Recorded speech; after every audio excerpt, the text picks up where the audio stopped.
Okay, hello everybody. Welcome and thanks very much for joining this AFN Network Plus webinar on power in the food system, how to shift it for citizens, farmers and nature. We are really pleased to be able to collaborate today with the Food, Farming and Countryside Commission on this webinar and to be joined by a couple of members of their team, Charlie Taverner and Mary Brown, who I will introduce properly shortly.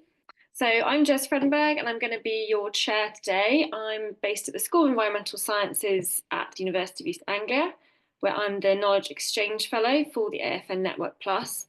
If you've not been to one of our webinars before, AFN is a UKRI funded project focused on identifying research gaps that could help reduce emissions in the UK agri-food system.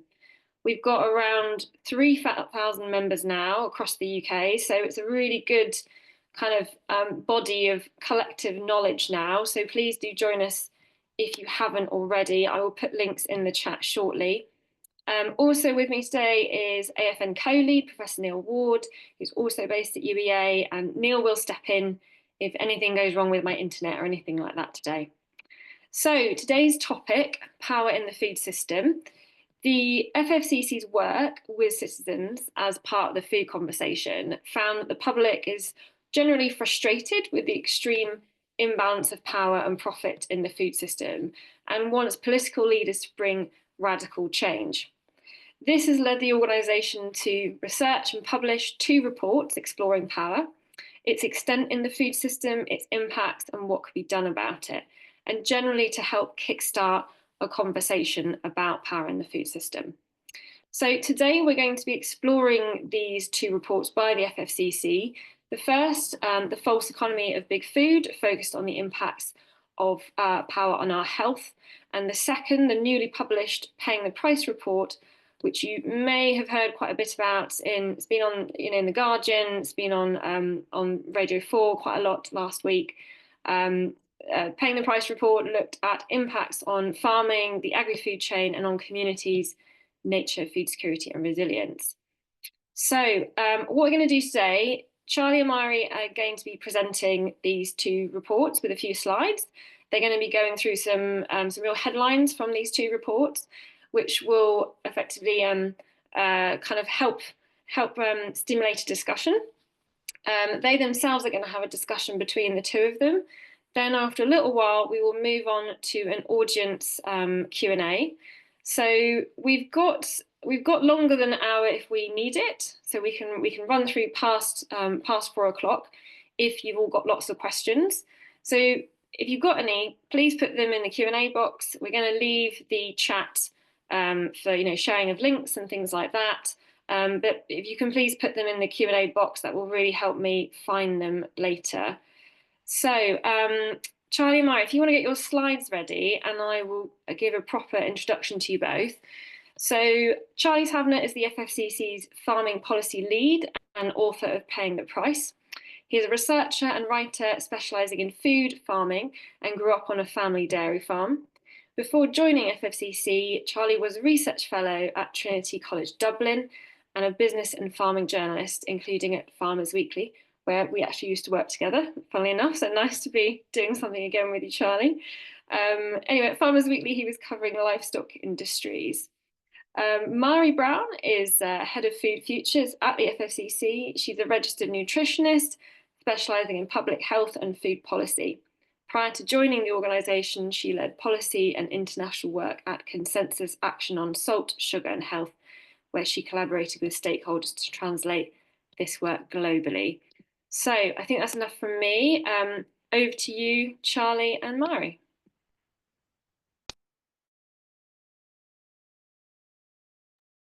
Okay, thanks, Jez. I think I should be off mute now.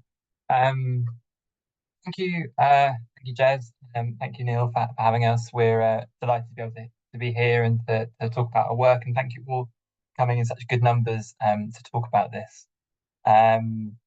Jez was mentioning there that we used to work together. In fact, we sat next to each other for 2 years. And one of the things I remember early in our work together at Farmers Weekly was a lot of these conversations coming up about disparities of power kind of within the food system, particularly around supermarkets and the groceries code at that time.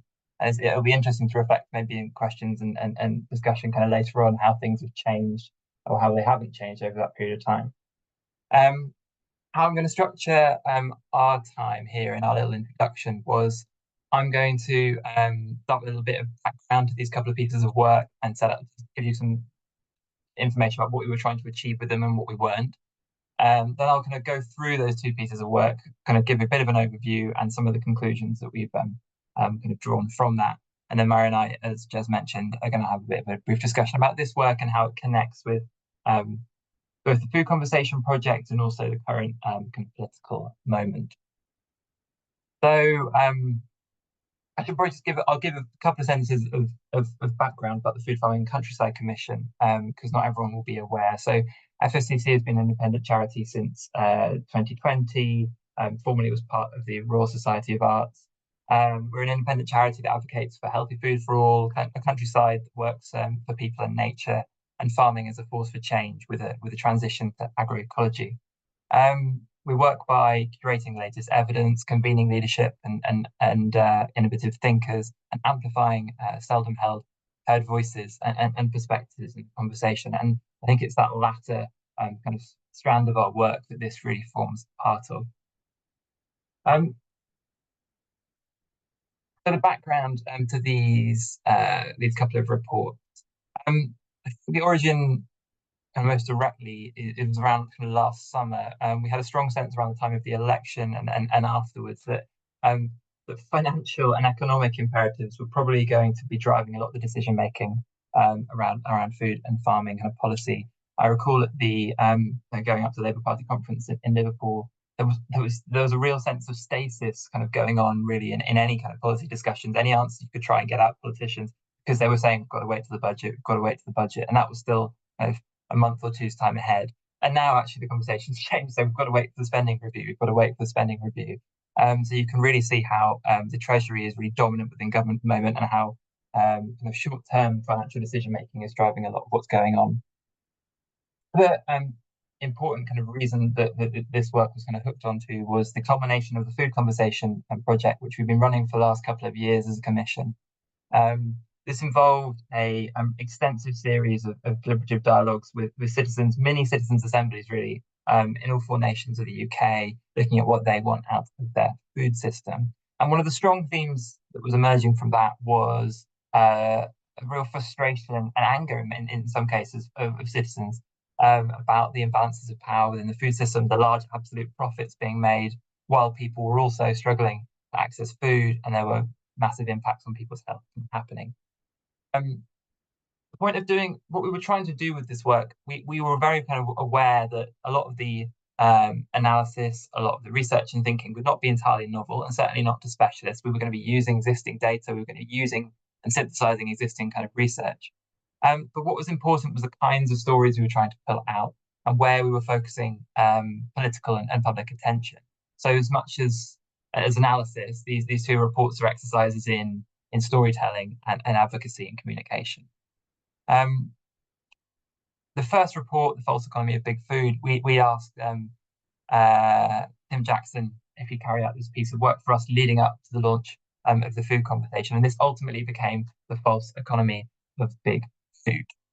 And the question, the kind of essay question that he was set for this piece of work was, I remember those early meetings, can we put a number on how much the food system is costing us as a nation, to try and connect to that fact that kind of economics and finance was so dominating the conversation? There's probably 2 big sides to the analysis. The first one was starting by looking at the links between unhealthy food and chronic disease like heart disease and diabetes, and then carrying out a calculation, adding up the healthcare costs, the social care costs, the welfare spending that can be linked to diet, and also looking at other indirect costs, things like productivity losses and also diminished quality of life, the number that you can put on that. Tim ended up with a figure linked to the negative externalities of unhealthy diets, about £268 billion a year at 2024 prices. So, I mean, that's an enormous number. What does it actually mean? That's more than the annual budget of the NHS across. If you added up all the national healthcare spending across the UK, that's how much you get. It's an enormous figure. But what's really interesting, and what Tim would stress if he were here, is the flip side of this. He wanted to calculate how much it would cost for everyone to be able to eat well within the UK. So he did a calculation for the whole population using the Eat Well guide as a standard diet. How much would that cost? What's the incremental cost on top of current spending on food within households? And he came to a number that households across the UK collectively would have to be spending about £158 billion a year. So that's an increase of about 50% on top of current spending. But what's really important is the difference between these two charts, because that incremental cost, or even the entire amount of potential spending on food, is dwarfed by the indirect and direct costs associated with unhealthy diets. And then towards the end of the paper, Tim starts talking about what's locking us into then this false economy, this dysfunction. And he discusses the emergence over several decades of and this new industry of old food processing, and also the consolidation of power across the food chain. And importantly, it's economic power, it's financial power, but also its influence that gives kind of big food companies over food policy decision making. And this is kind of this dominance of these firms is continuing. This particularly ultra food processing as a sector is growing faster than the whole food sector as a whole, and much faster than global GDP. And also over this period of time, you're seeing increased rates of shareholder returns as these hidden costs have been piling up. The second report wanted to look at a similar set of issues within farming and the food chain. So the false economy described how citizens were suffering at one end in terms of their health, but also we've got a system in which farmers are being squeezed at the other. And I might also add food workers into that mix as well. It's another important constituency we should think about when we're thinking about this pressure. The immediate context for this work, everyone will be well aware, and if you're interested in this space, is that we've had kind of farming protests that actually started, we shouldn't forget, early in 2024, but really exploded over the inheritance tax changes in the October budget. And that followed a really torrid period of time for agriculture, in which we've just experienced the wettest 18 months effectively on record. Huge kind of input cost spike following Russia's invasion of Ukraine. And then we've been undergoing this massive policy shift post-Brexit. The questions we wanted to answer with this is, why have farmers felt so squeezed? And particularly in the historical context, why have they felt so squeezed over several decades by this kind of push for cheaper food at all costs? Why is this a problem, and what can be done about it? We start in the report by looking at the profitability of farming. So what we did was using the very publicly available and extensive government data that's out there in publications like Agriculture in the UK, Farm Accounts, to pull out some good salient examples, like the fact that the majority of income on most farms in England is not coming from agricultural activities. In many cases, lots of farms are making a loss from those activities. They're reliant on the link payments, what's happened, the changeover from the old basic payment scheme subsidies, agri-environment schemes, and also diversification. Diversification has, over the last 25 years especially, has kind of really grown as a proportion of agricultural income in the country. We were also really interested in change over time. But you can see here, and it was another set of officially reported statistics that you can see on the bar. So what it's total income from farming per which is reported every year, which is kind of like all the profits of all the farms in the UK, how much money is returned back to the business owners and unpaid workers, family members usually, on farms in the country. Take that big total number, divide it by the number of those business owners and unpaid workers on a full-time basis, and what do you get to? So in the last few years, you get a number that is being returned to those people of a little over £30,000 a year, which is slightly below median earnings, kind of where they are now. But importantly, that's not, that's kind of like a per capita number in terms of profit, but it's not exactly kind of what their wage is. That's a gross number. That's also before any taxes paid, also before any reinvestment in their business. And what's interesting about these figures, and what was widely reported off the back of our report, was the fact that if you account for inflation, so that's what you can see on the chart here with the green bars. This is total income from farming for each farmer since the early 1970s. And yes, we've got lots of ups and downs with these figures, which chart very much the ups and downs of kind of recent agricultural history. But in real terms, we're at a similar place in terms of income per farmer as we were in the early 70s when the UK was about to enter the European Economic Community. The red line here is a line just to represent kind of median gross annual earnings, also in real terms, just to give you a sense of kind of wage growth too over that time. We then, in the rest of the report, look at some of the context and explanations for this long-term squeeze. So over that 50 years, you've seen a massive improvement in farming productivity to the order of 59, 60%. The UK is producing similar, since the 80s, the UK is producing similar amounts of major foods like wheat and milk and beef. We're producing much more poultry meat, and we're producing a little less veg. But we're doing all that with a much more efficient use of our resources, and particularly a much smaller workforce. But the issue is farmers haven't benefited from that increased productivity over time, and one of the major reasons for that is they've been producing the same amount of food, but the value of that produce has fallen over time. So these are kind of real terms charts here you can see in front of you. Don't worry about numbers, it's the trend that matters here. These are kind of farm gate prices effectively for major farm kind of commodities. Again, adjusted for inflation over time, and you can see this kind of flattening in some cases, but also a downward trend. It's interesting the rise we've seen since financial crisis and this big spike in the last few years, which has changed the dynamics somewhat. There's lots of background for kind of why this is happening. Of course, we're kind of importing more food from abroad, and there's been a kind of growing kind of food supply, which is simple supply and demand economics there. And we've also seen the emergence or the increased dominance of supermarkets within the UK food system, and the kind of rise of the food service sector and the heavy food processing, all of which diminishes the value of farms' produce. We go on to, in the rest of the report, talk a little bit about the structure of the agri-food chain, of which farmers are part of, which is another important factor for why they've got little bargaining power to shape their prices. This is a visual representation of the economic size of the UK food system expressed in gross value added. And you can see the primary production ends there in blue. Farming and fishing is relatively small compared to those other large sectors, retailing, catering, and processing. But also there's another major difference. If you kind of bury down within those numbers, the primary production sector is very different in that it's comprised of largely tens of thousands of small and medium-sized companies, whereas most of those other sectors tend to be dominated by a few very large firms. And in our work here, we drew very much on thinking on the two recent IPES reports, Too Big to Feed and Tipping the Scales. Really recommend those if you've not kind of read them, in this really important pieces of work at a global level.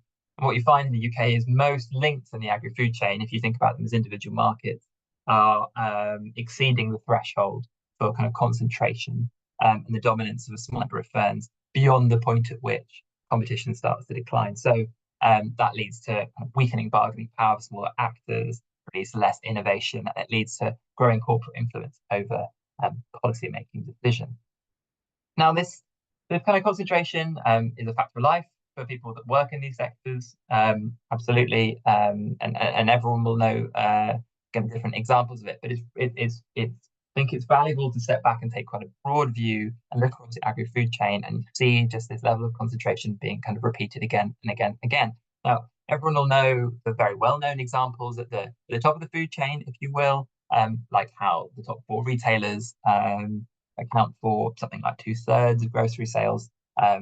Other independent non-supermarket retailers are a really, really minor force within that food chain. But what's striking is that further down the agri-value chain, you've also got similar levels of consolidation that happen through waves of mergers and acquisitions.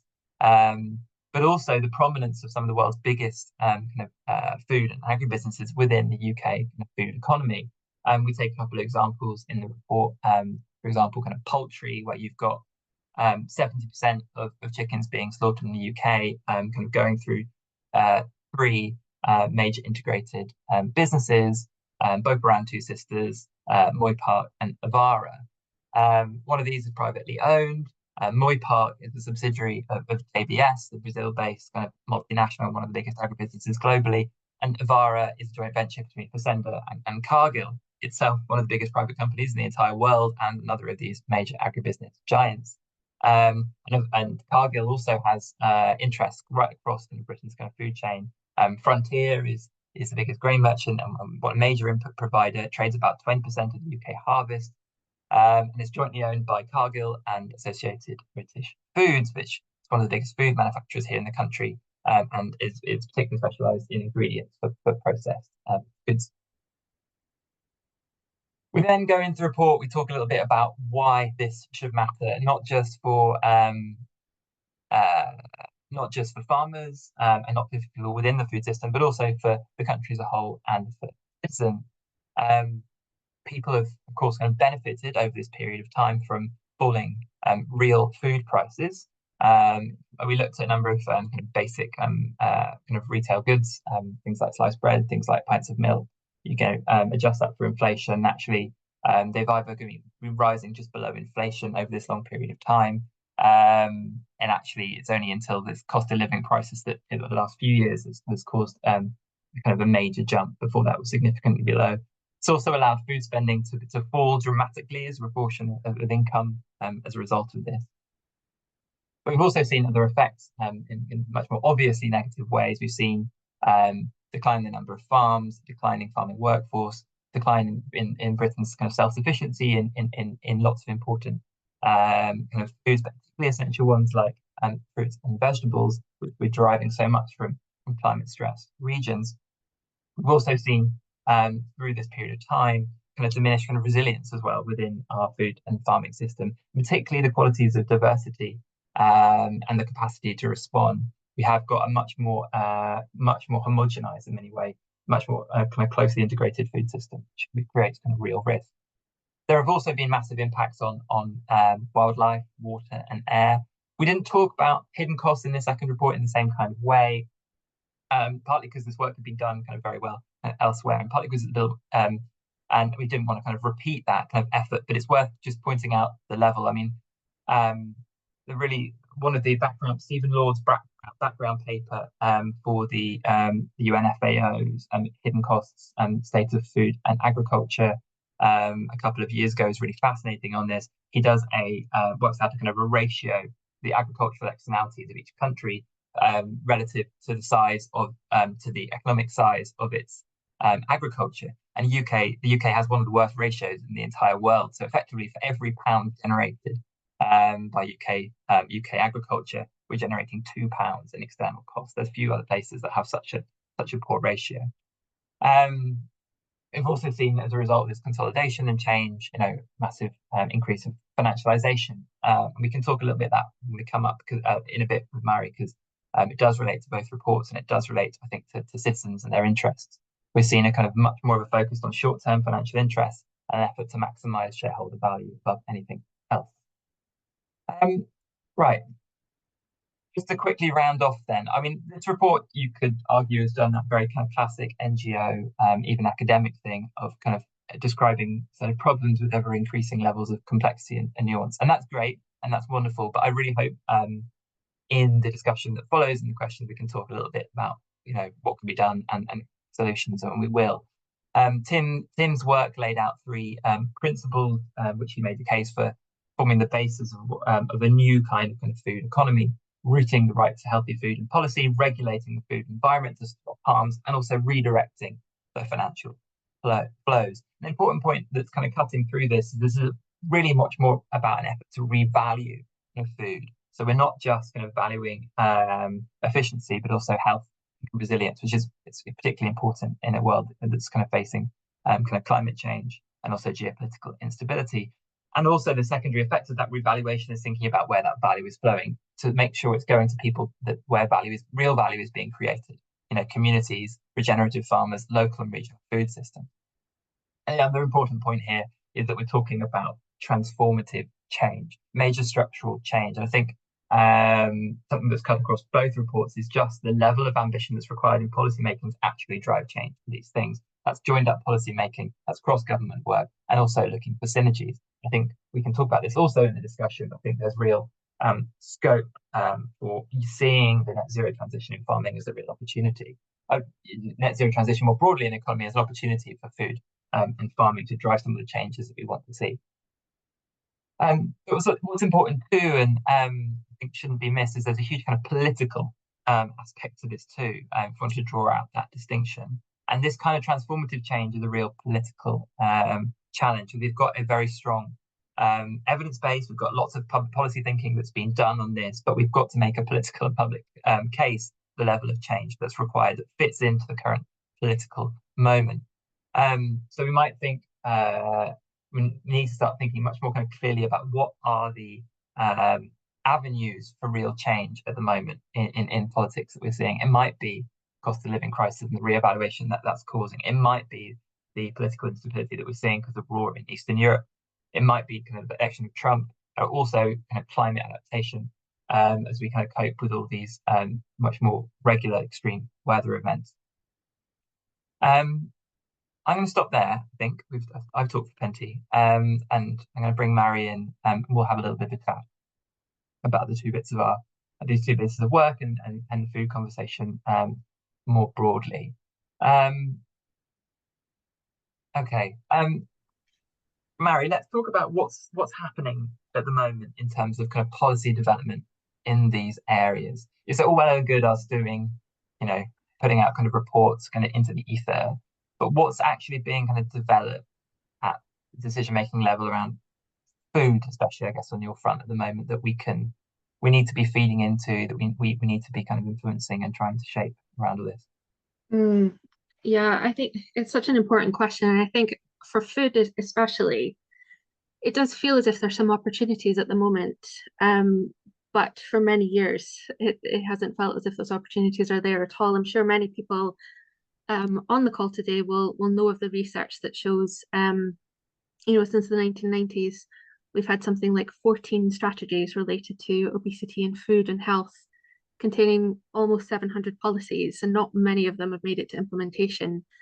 It has been very frustrating, and there was a report called Nourishing Britain from Henry Dimbleby and Dolly Van Teleken, looking at what's happened there and interviewing past prime ministers and health ministers, and many of them felt regret for not doing more to promote and protect public health. They said that they were up against competing priorities was one of the reasons, and of course that's understandable. But less understandable is that they were up against nanny state accusations, and if they did propose things, or if they did try to act, then there's people in Westminster, but also the media that would push back against that. But where we are now, in December of last year, DEFRA did announce that they're developing a food strategy, and obviously in parallel to that, they're working on land use plans and a 25-year farming plan. And I think there are some positives within there that we're hearing on the food strategy. They're not looking to reinvent the wheel. They're looking to build upon work that's happened and look at the national food strategy from Henry Dimbleby, which did contain those kind of more structural approaches that are needed.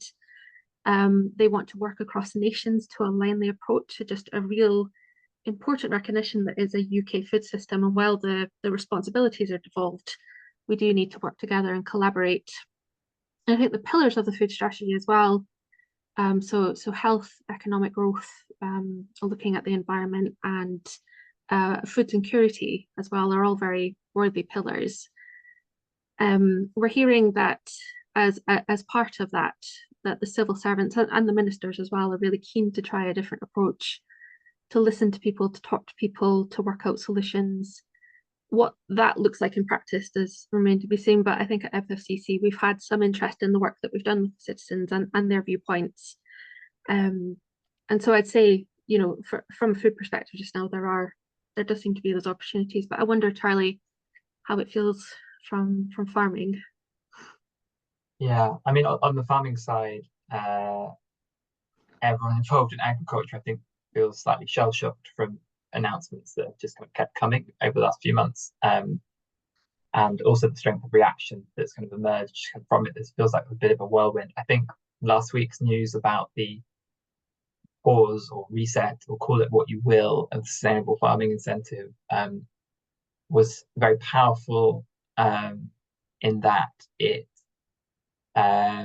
drew such a strong reaction from kind of all sides of the political debate around farming in many ways, because you've had the sense that this, there were lots of flaws with things like sustainable farming incentives. So this is one of the prongs of the new environmental land management scheme, which is replacing in England the old kind of farming kind of subsidies. They basically worried about overspend in that because it was relatively open-ended. So the government decided to close it for new applicants for the time being, and we're kind of currently unsure exactly what budget will be available for it. DEFRA is also carrying out a review in that space. But I mean, I think talking about that in the context of this 25-year farming roadmap that's being developed, I think is very, very interesting. Because there's a question, and this emerges from the report too, and we talked about, we just put some numbers to it. It's the reliance of agriculture in the UK on agri-environment schemes, on the old kind of BPS subsidies for so much of kind of farming income. And if that money is, as we know, is going to be reduced, certainly on the direct subsidy side and perhaps from public spending around agri-environment, what's going to fill that void in terms of, I mean, literally who's going to plug that gap in terms of finance? Now, there's been such a development in the last few years of private finance, particularly in the nature space, farmers being paid for all sorts of goods at an individual farm level, at a landscape level potentially, and that's really, really important. But I think I think there should be a real strong kind of emphasis in that 25-year roadmap. It's going to be important of what government's role in regulating that private kind of finance market that's going to go flow into agriculture and to deliver the goods that we need as a country, both for climate and nature, is really, really kind of critical. And I think that there's also an opportunity, I think, in the net zero side as well. Politically, there is very strong political momentum driven by Ed Miliband and Des Nez, regardless of what is going on at Treasury and all that pressure. There is a lot of kind of effort and energy kind of being expended in that area, which is great to see. And there are decarbonisation plans for different sectors of the economy that are being developed by the department.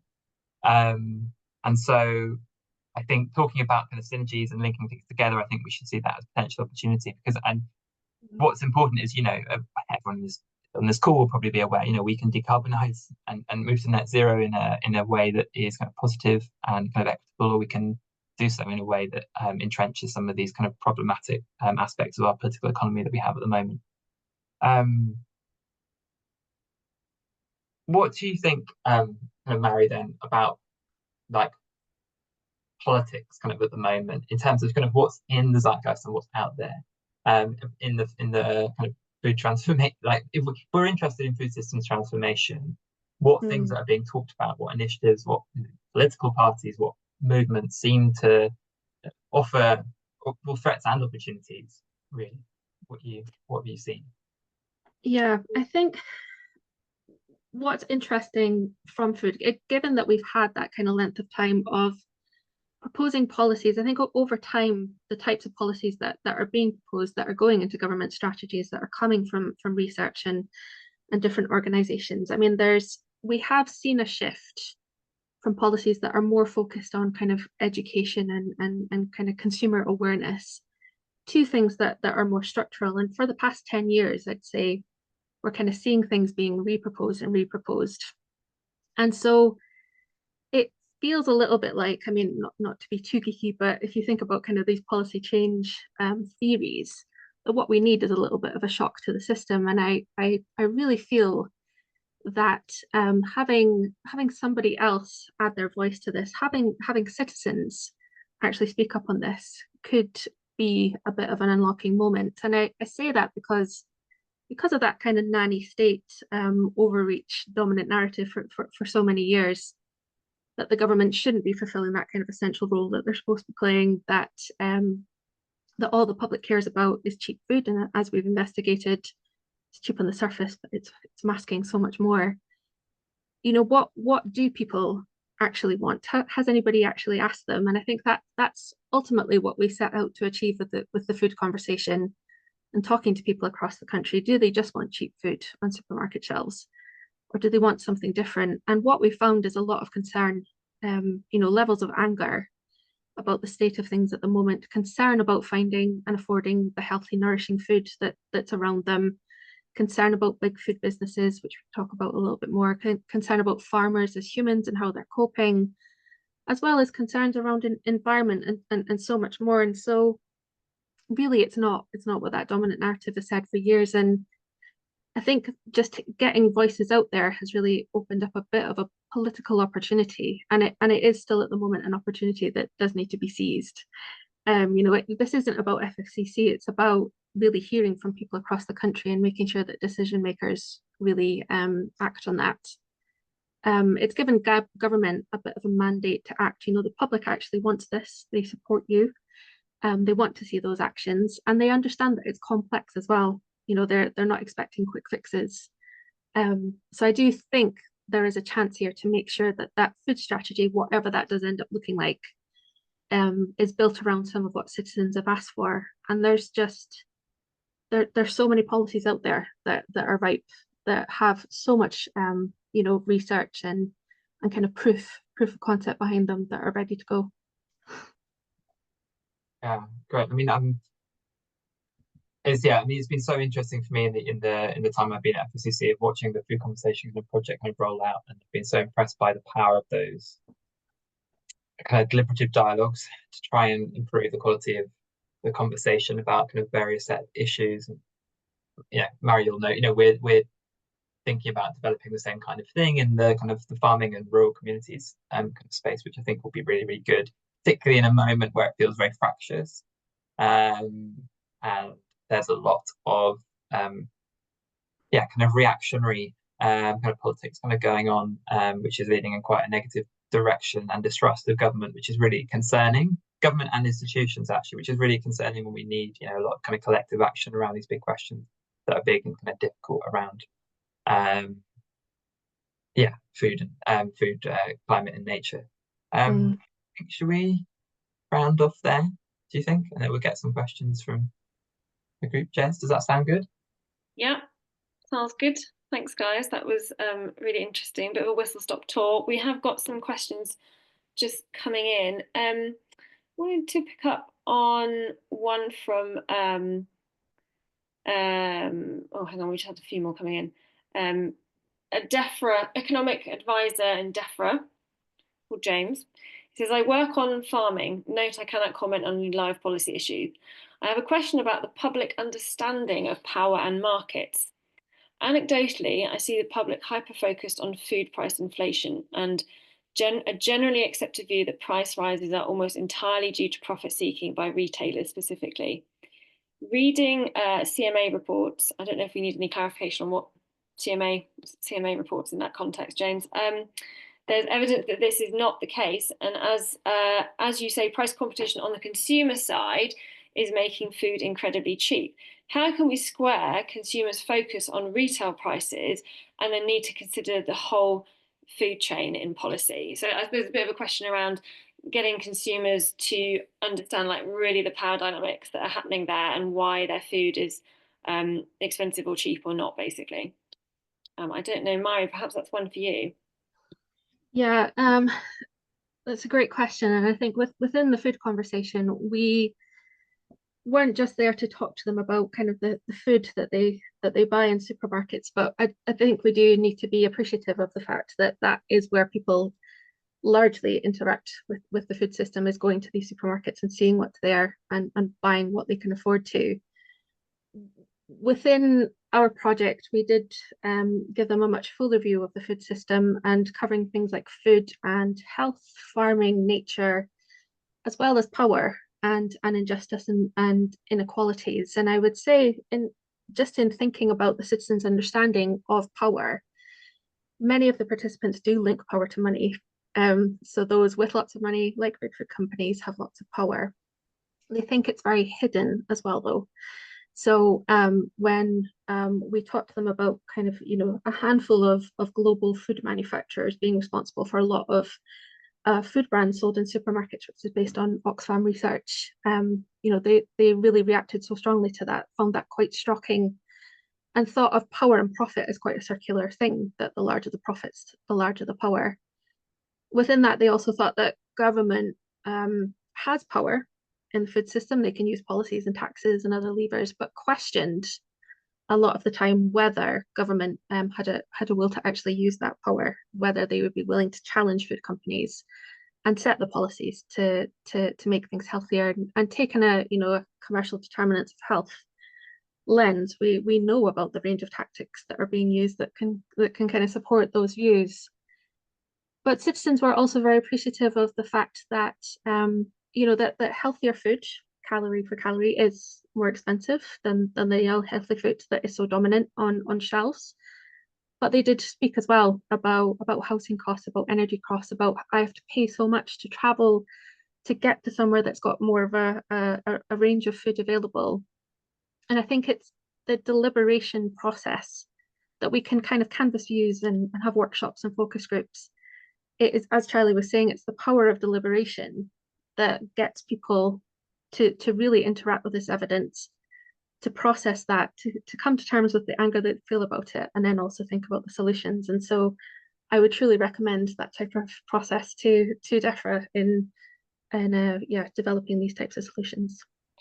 Is there any evidence to be able to compare, the sorts of things that people are saying to you in the food conversation to what citizens might have been thinking several years ago, particularly around the kind of ambition for government to do something or not? Because obviously, like you mentioned earlier, the was it Nourishing Britain report, that basically just brought up this issue of nanny states accusations being like one of the main problems, main blockers. Has that actually come from anything? I mean, did people, citizens really used to think that is, that was the case, or has it sort of changed? Yeah, I think that Nourishing Britain report, I really would recommend that as just a really useful read, but also because the transcripts that inform that report are publicly available as well. And when the politicians and the health ministers, the past prime ministers were talking about those kind of accusations, they were talking more so from those within Westminster who have slightly more libertarian view, really pushing back against these types of actions, and the media really driving that narrative. The extent to which citizens felt that, I think, is really, really unclear. And I would propose it's not as large a sentiment with citizens as we've been led to believe with that narrative. I think just judging from when citizens joined us in the food conversation, they did see themselves as individuals, as consumers, not a lot of power to change things, but they were very clear that it was government's responsibility to change things, even without us. It was one of the key questions we asked them from the outset: who is responsible for change? And we asked that throughout the process, and all the way through, it was government. Government should take responsibility. Yeah, thank you. I'm looking at, we've got quite a few questions coming in.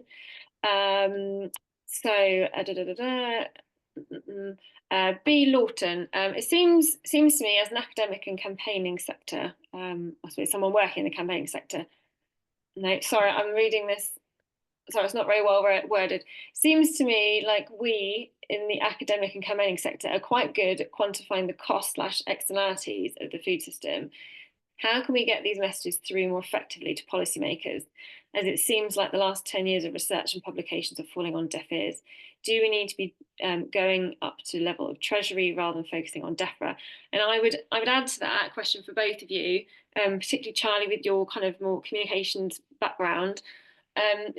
What do you think is the right sort of framing and narrative for this to really have some kind of impact? I know, Mari, you were going back earlier, you were sort of talking about how you felt citizens were possibly the ones that could unlock this discussion, but I'm wondering if you've put much thought into that sort of framing around the need to change, and what if you've found anything that particularly resonates and that you think will resonate with decision makers specifically. Charlie, do you want to start on that? It's on the very kind of narrow focusing of political advocacy point of view is really important. I mean, we just did a very simple kind of tabling at the end of the second report of a bunch of kind of policy levers that you can move in this space, and it's very, very striking how a lot of the big guns, to mix metaphors, that you can kind of use in this space do not sit in the hands of, or are not overseen by DEFRA, which has a really important coordinating role probably around these food farming strategies and land use strategies. But actually, if you really want to turn the dial and think about these things, we need to be thinking about international trade, we need to think about the Department for Business, things like, again, people talk to Daniel Zeichner and Steve Reed about groceries code and things like that, but that's overseen by the business department. These we need to think a little bit more kind of cleverly, and of course, ultimately, Treasury is driving so many kind of decisions. I mean, I've heard some really interesting things from people that we're having conversations about the kinds of arguments that are potentially influential in Treasury at the moment, and what they are not, apparently, I'm told, are things about invest now, and you'll see a benefit in the long run. It's not a great argument right now. Neither is if you don't invest now, you'll see a massive risk later. That's not a good argument for the people that make decisions, particularly ministers, that ministers want to hear in that department at the moment. So that's a real challenge for us, because that's essentially what we're doing when it comes to a lot of the areas that we're trying to kind of intervene in. I think the citizens' voice work is so powerful in this respect, because I think it changes the tone of the conversation and speaks in different words, literally. We all end up speaking quite a common and sometimes quite wonky language, all of us probably on this call, which is not very helpful. And yeah, completely agree with the comment. This is coming from Maria Clark, exactly about that kind of thing, about what's being listened to in that space.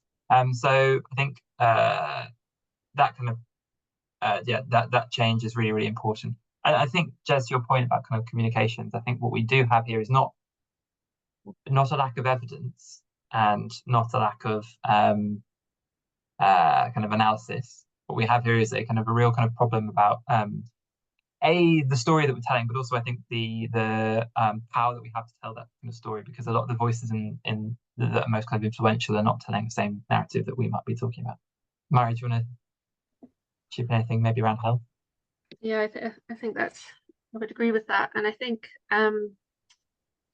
coming from a bit of a campaigning background, I would say that we do tend to communicate as though we're asking for something that isn't possible, that we've already lost, that government is never going to do this. And we bring in language around failure, the government has failed to act, or they must act now, otherwise it's going to be catastrophic. And we tend to talk about kind of the more negative side of things. And I think what citizens have been able to do so well is that first of all, they talk in systems. They're not talking specifically to DEFRA or to Department of Health or to the Treasury. They're talking to government, and they're saying this needs to happen, this kind of systems change. It's almost changing the terms of that negotiation almost, and something much more positive comes out of it. They're almost framing it as this is a no-brainer, but we do recognize it's challenging to put in place. And I think crucially, they position themselves as partners, that they recognize that everybody in this system has a responsibility. And having gone through this process, they're willing to, they're ready to work in partnership with government. I think is slightly different to how we tend to communicate. Definitely. It's probably very different as well to how a lot of people in Westminster think of citizens as thinking about all of this. So really interesting. Have you any thoughts on what would be the right sorts of organisations to really put those citizens' voices out there, other than the FFCC, because it's like a heck of a big job, isn't it? And it seems like there needs to be something much more coordinated and sort of larger, as it were. Yeah, I think we are really appreciative that the kind of the size and scale of what we've been able to do, that this project really isn't just for us, it is for the sector as a whole. And one of the things that we've done to kind of widen that message and make it as usable for others in the field as possible is to make films of the citizens themselves. So you're not reading an FFCC report, although in writing those, they're wonderful. But the videos there are the citizens' own voice, which is just another level of completely powerful, impactful. They're very shareable. They're very sharp and slick in how they've been edited. And we hope that these will be tools that people can continue to use. Thank you. Yeah, like the Food Foundation, the ambassadors stuff is a great example, isn't it? That accompanied the recent Broken Plate report. It's a really good example. Yeah, definitely. Question here from Kate Jones, sort of changing the where we're going here. She says, we've been talking about the food system transformation, but two areas that have come up that feel like they're outside of it, competition and shareholder value, there seems to be much more about the financial world and the financial imperative. I'm guessing that she means that we need to talk about, can we deliver the transformation that there is wide consensus needs to happen? Sorry, do you understand this sentence? Okay, you might have to rewrite it. Can we deliver the transformation that there is wide consensus needs to happen without dealing with these two areas that sit outside the food system itself, especially when a key driver of change is seen as investment? Is that something either of you have thought about?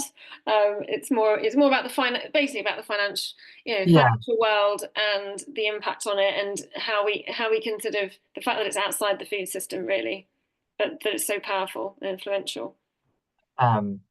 Yes, I mean, it's a big question. Mary and I were talking. Yes, it's the challenge that we face when you have a system that is entirely critical to kind of human health and prosperity on the planet that is commercialized. That thing is inherently in tension.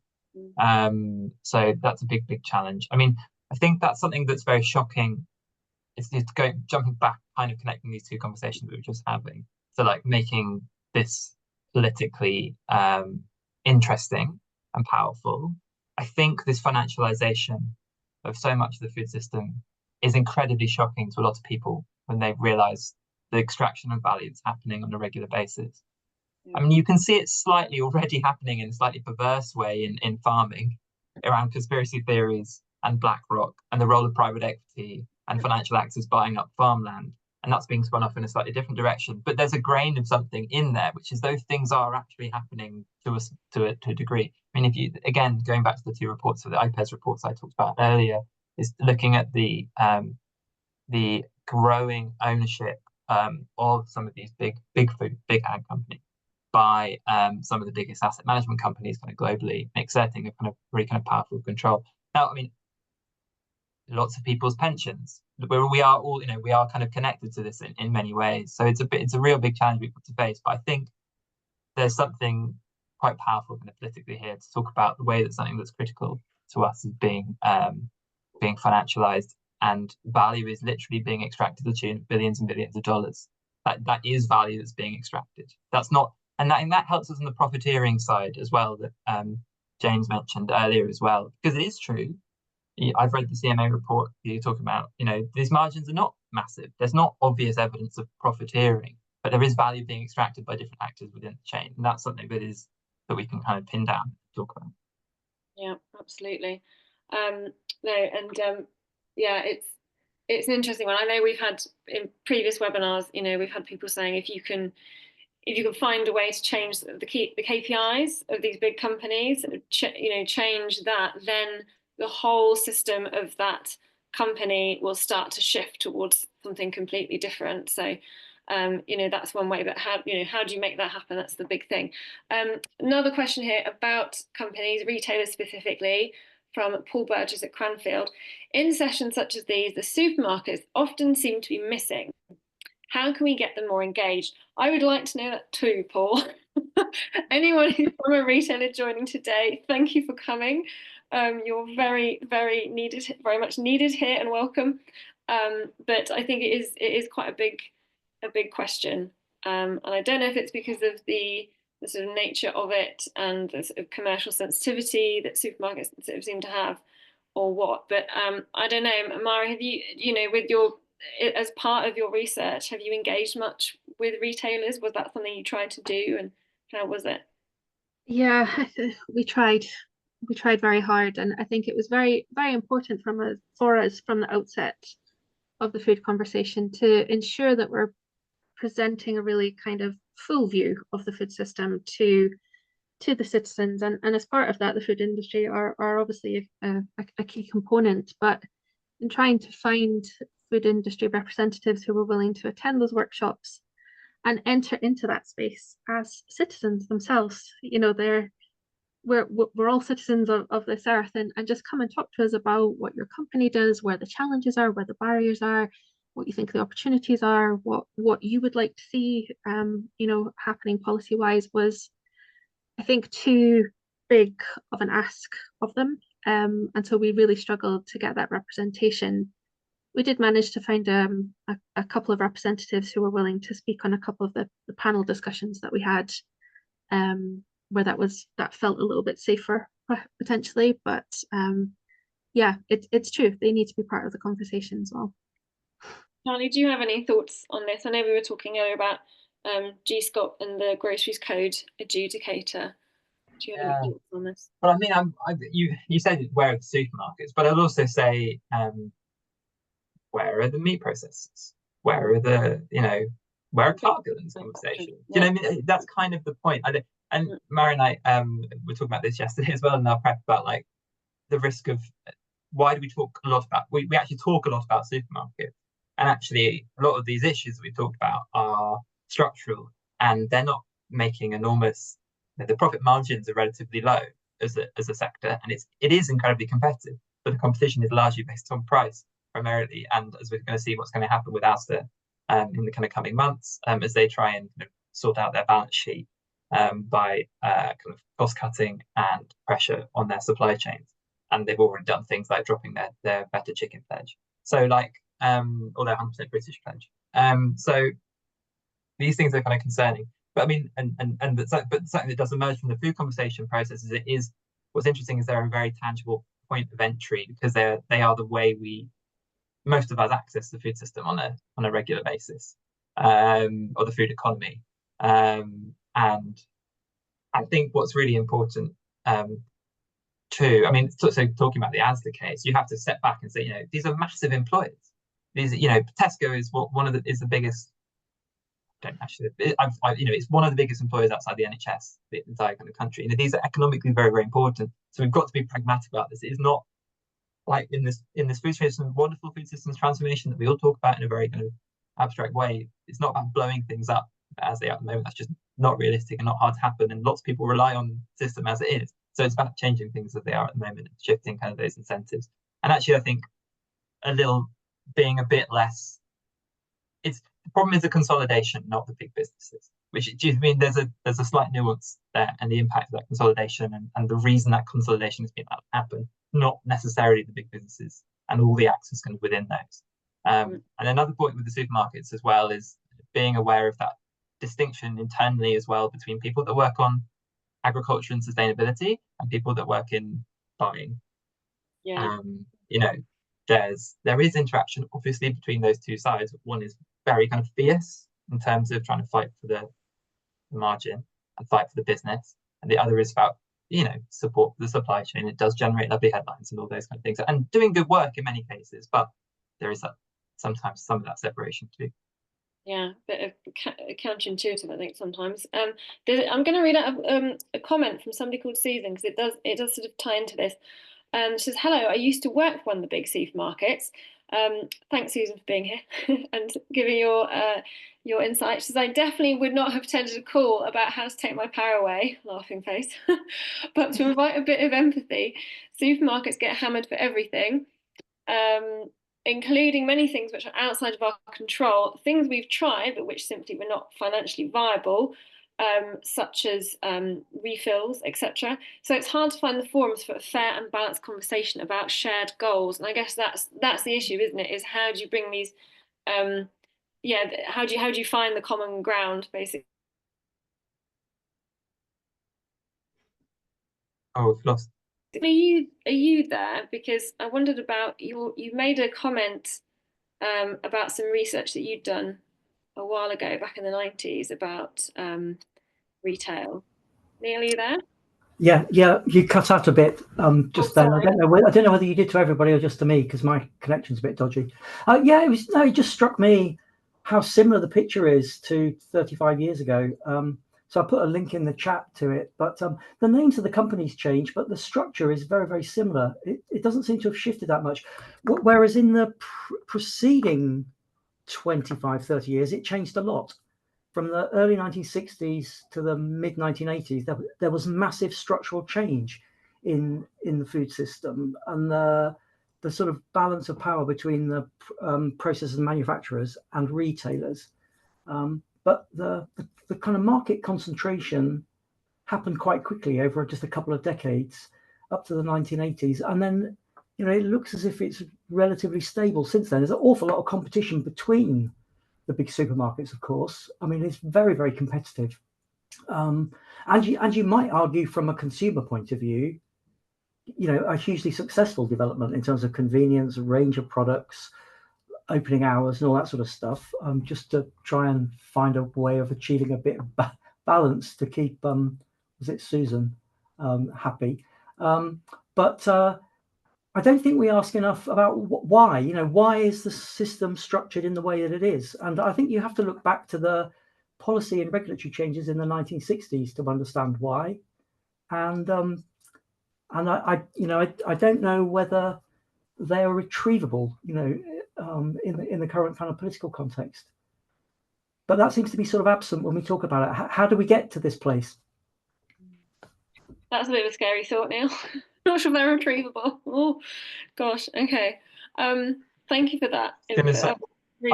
I'll add into the mix in response to the point about kind of price regulation and the ripping up of that. A lot of that. I mean, my academic background is early modern history, so and economic history of food broadly, and so I'm very used to imagining myself in a world in which food prices are locally set very specifically, and also margins are set. We have had models in the past, like a size of bread, which allowed bakers to make a fixed margin on certain kind of goods, and and obviously, as Neil's alluding to as well, in the 20th century, because of conflict, we revived a lot of kind of legislation and intervention in the market. These things, these things have happened before. I mean, I'm not advocating for any particular policy change here, but my point is we can imagine different future, very, very different futures, because we've lived very different paths. Saying in that space. Thank you. Lots of questions coming in. Anna Heinlein from Global Farm Metrics. Can we deliver this transformation without communicating the true cost of food systems to help inform buying decisions? What role could labels and life cycle assessments play without putting an additional burden on farmers and primary producers? Is that part of the solution, Mari? Different, better labelling, more transparency, that kind of thing? Is that a way of giving some power to consumers?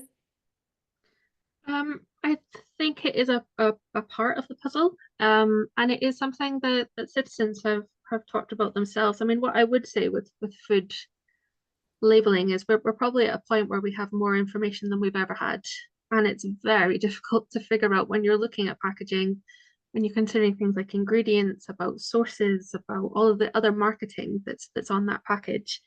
It can be very difficult to actually locate the information you need. And so I think, in addition to just making labeling really clear and developing a system with citizens that they're going to find most useful, we also need to think about controlling the types of marketing that can be very misleading, that can give a lot of products, health halos, remove anything that's going to be really distracting. And that is a very big ask. Like you say, it's taken a long time for us to get there. We're used to seeing certain claims and certain lovely images on packaging, but if we're thinking about giving power back to citizens, it needs to actually be given back to them through labeling. Great, thank you.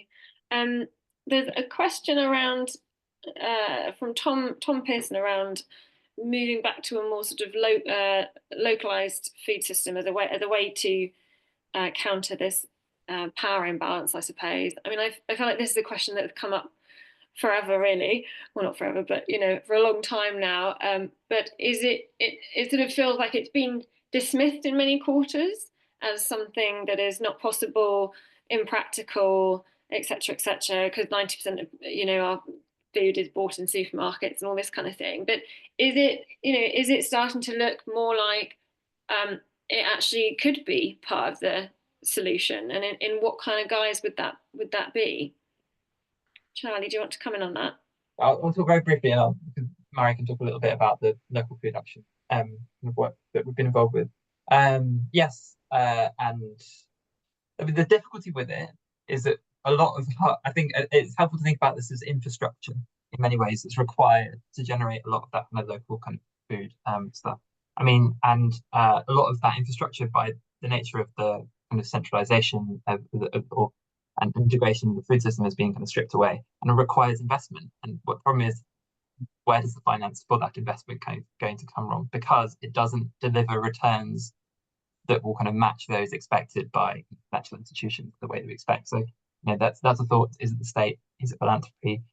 Do you know what I mean? There are kind of creative ways that we can kind of think about that. But it also it's so critical, not just for lots of things we talked about. Equity is incredibly important, but Tim Lang's National Preparedness Commission report makes abundantly clear, we'd need a much more kind of dispersed, decentralized kind of food system in which we're all empowered kind of locally. And the problem is, that's the question: is where does that come from? Because that thing's not rewarded in the market. But Mary, do you want to just talk about a flavour of the that work? Yeah, absolutely. Yeah, just to say briefly on, I think citizens definitely see it as a way of moving forward. We're releasing their manifesto of us next week, and one of the key points on there is investing in local food systems. And they talk about it. They're not using words like resilience, but that's essentially what they're meaning, just bringing back a bit of security, connection, and appreciation of how food is produced to these local areas, and connecting with food and people where they live.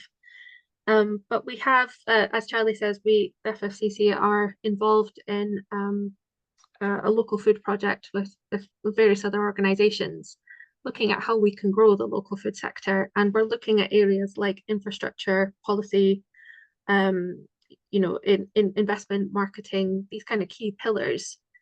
I would say that there is a lot happening. It gets really drowned out, but there are lots and lots of projects already in place. A lot of the work that the Sustainable Food Places are doing. Lots of regions, communities, areas across the UK are working on what they want to see.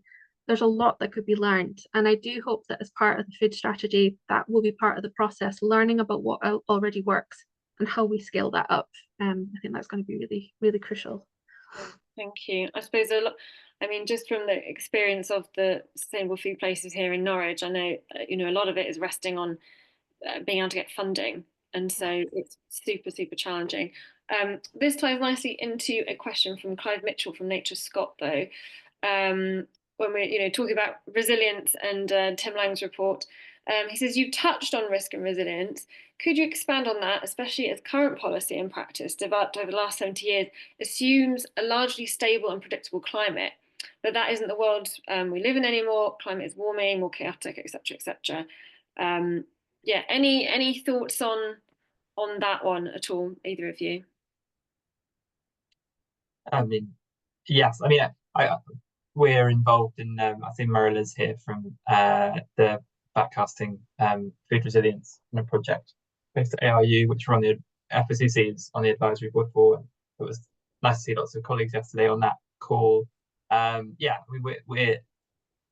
What's really concerning, I think, is about the consolidation of the sector. And I don't just mean like market concentration. I also mean it in terms of farming as well. I mean, some of the statistics about the concentration of farming, how in England, I think 60% of our food by value comes from 8,000 farms out of 90,000+ farms in England alone. So that's a risk for resilience in and of itself.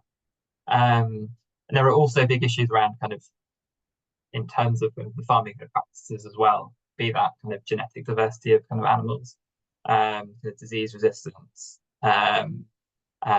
resistance to kind of things like glyphosate. There's been various reports about that kind of recently, and people being aware of that. These are issues in terms of the standardization that we're going to have to kind of deal with. But yeah, it's also a massive risk in the kind of food supply chain as well. That level of concentration in some of those big sectors in the face of a much more unstable kind of global and political and climatic situation. I mean, we were just going to talk.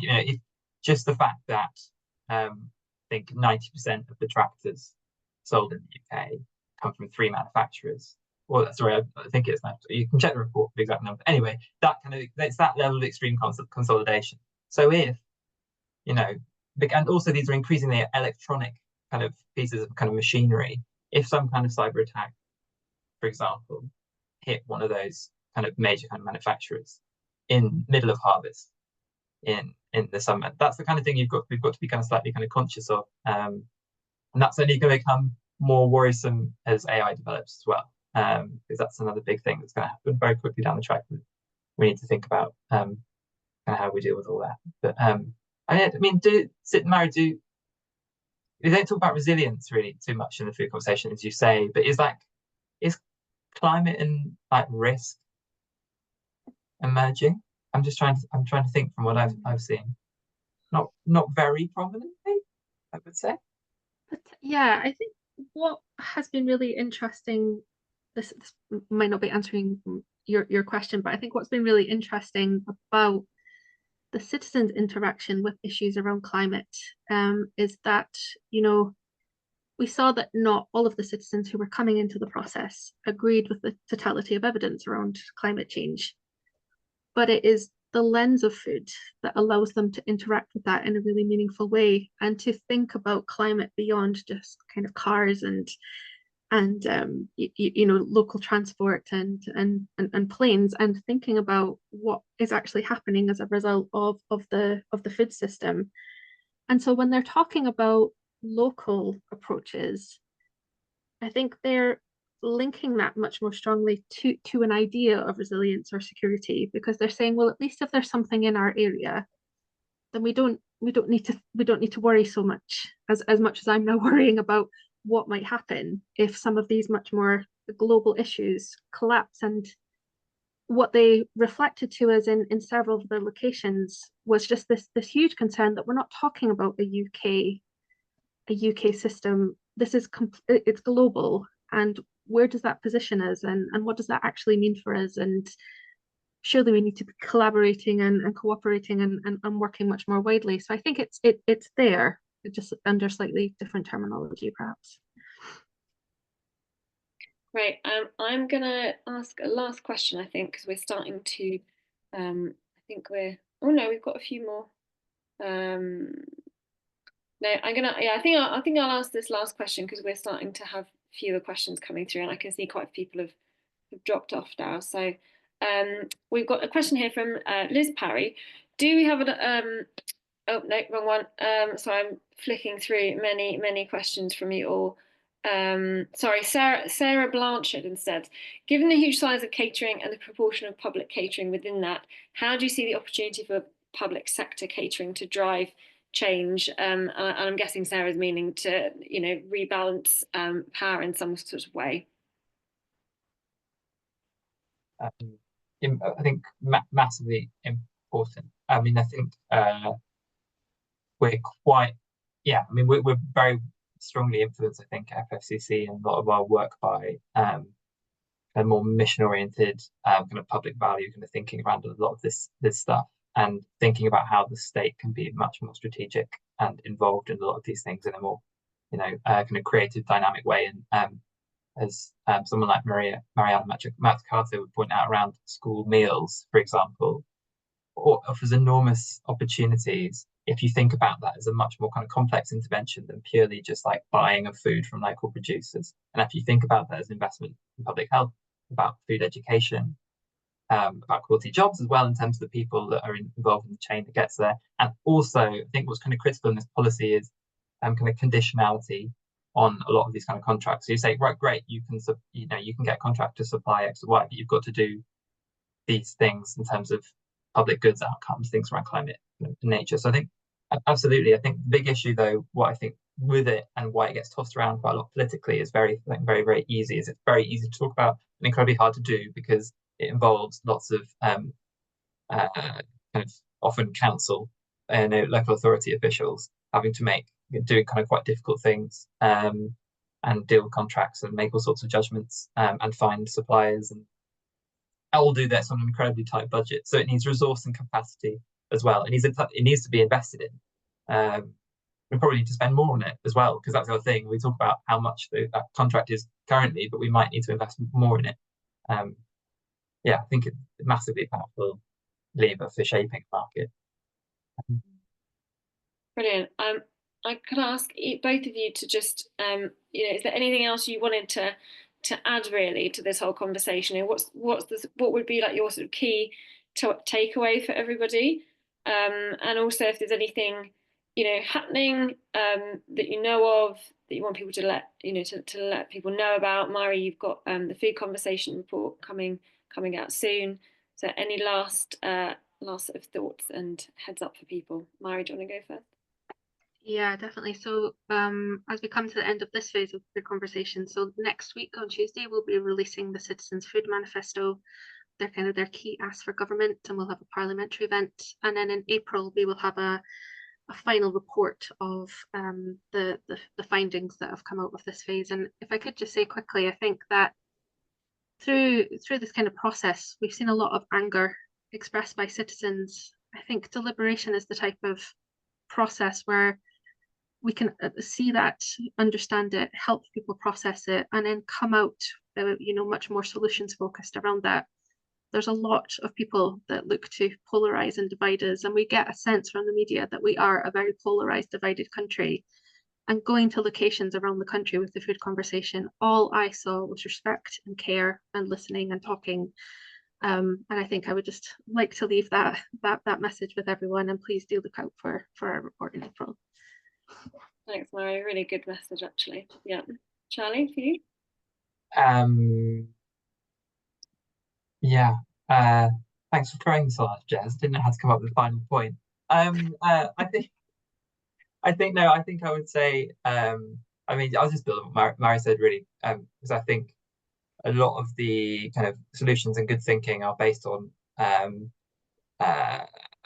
people kind of hearing each other and high quality conversations about all these kind of things. And it's great that government, especially around kind of policy making, is much more interested in things like co-design and kind of bringing, and much broader sense of kind of public kind of consultation. But I think what's really important, and maybe this applies to our academic kind of work as well in terms of research, is the amount of time that's needed to spend and to focus on particular issues and to deliberate them, kind of come up with solutions is really, really important.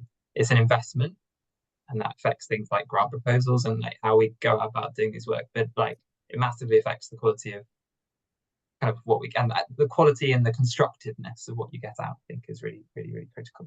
And it can start to bridge some of these lots of division stuff that Mari was just talking about there. Brilliant. Well, thank you both very much. Thanks for your insights and answering many, many questions. Thank you everybody for coming and asking many questions. I think this is obviously a massive topic that's going to rumble on. If you want to watch this back, we've been recording. I'll put the video on online in a few days, and I'll email it to everybody. We'll also probably be writing this up as a briefing, so that you can read it instead. So remember to look out for Mari's report on the food conversation and the citizens engagement. We've also got a webinar coming up in April with Mari about this. It's going to be, we think it's going to be 25th of April, don't we, Mari? Yes, hopefully. Yep. 25th of April, hopefully. So put that in your diaries. I will get something out to everybody soon. We've also got, before that, we'll have another webinar with the Climate Change Committee to dig a bit deeper into the 7th carbon budget. That will be in a couple of weeks, so look out for something from that. If you wouldn't mind, please take a few minutes just to rate this webinar.